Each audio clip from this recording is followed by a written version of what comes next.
This week has been huge for Guilty Gear Strive. Just last night, we had the 731-man offline bracket at Frosty Faustings to conclude, and top 8 was amazing. If you missed it, I suggest you go check out the VOD. There were many twists and turns, from bad button checks to people thinking their games were over to round start charge dust. It was chaos and mayhem, but it was amazing, and you should definitely just take a look at it. But in arguably even bigger news, on Friday, one of the heavy hitters of the Guilty Gear franchise was added to Strive, and she caused one of the largest spikes in player number I have ever seen. And today we're going to take a look at that.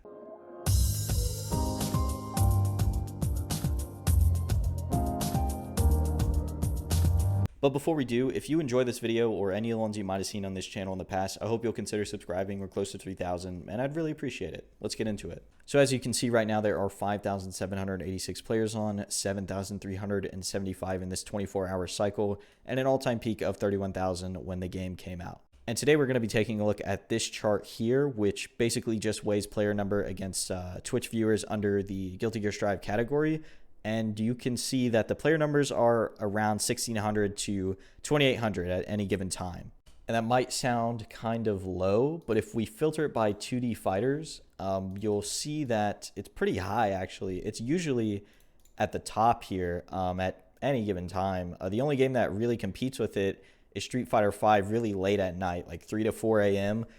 You'll see like 3,200 people on Street Fighter V, but they're all in Japan, so you can't match with them anyway. So think about Guilty Gear Strive having, 1,600 to 2,800 players at any given time means that I'll be able to match with most of them. I'll be able to match with anybody pretty much on this side of the world, because the netcode is just that good, and it is like pretty amazing. Anytime that I want to hop on this game and play, I'll be able to find somebody to play against online with relative ease. So if you've been holding out on picking up this game, now's probably the time to do so. There's going to be 5,000 to 10,000 people on of all skill levels, and you'll be able to find opponents that you'll be better than, you'll be worse than, and you'll probably be the same level as. Not to mention the game is on sale in all regions for 40% off, so it's $35 in the US right now.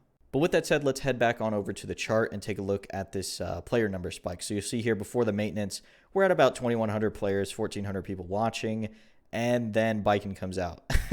And it's 8,117 players and 12,000 watching. And then we go all the way up here to the peak, 10,929 players watching. So we are about 5 times our normal player numbers just because one character dropped. Now, this boom in player number when a DLC character comes out is not unique to Biken, but to this degree, it might be. When Gold Lewis dropped, people were excited for his design and they thought he was cool. But the way that you have to play him is unorthodox. He has these weird half circles, quarter circles, 360s, all kinds of weird shit you have to do to get his Behemoth Typhoon to come out the way you want it to. Jacko came out next, I think, and her playstyle as well, also very unorthodox. You're kicking around these little minions, and you got to figure out how to control them and move them around. She just doesn't play. It's not very intuitive to a lot of beginner and intermediate players. Then Happy Chaos drops. Same deal. He looks like he's simple on the surface, but then people start getting their hands on him. He has all these like cancels, and you have to keep track of your bullets and your concentration. It can be a lot for people who just wanted to hop on and try out a new character. And then Biken came out, and she was more traditional, I guess you would say. She doesn't have her own little gimmick like Behemoth Typhoon or the little minions or like a gun.